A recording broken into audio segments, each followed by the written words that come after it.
С учетом пока невысокого уровня вакцинации и немалого количества выявляемых случаев COVID-19 в Горном Улусе, игры Манчары решено провести без зрителей. Изначально планировалось, что в мероприятиях игр примут участие более 7 тысяч человек при условии их обязательной вакцинации или наличия отрицательного теста на коронавирус.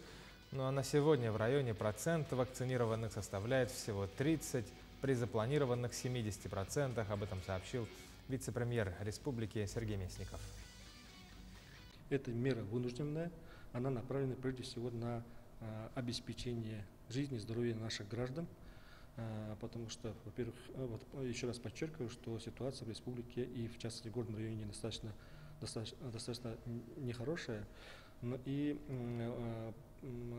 активность граждан в Горном районе по вакцинации также невысокая.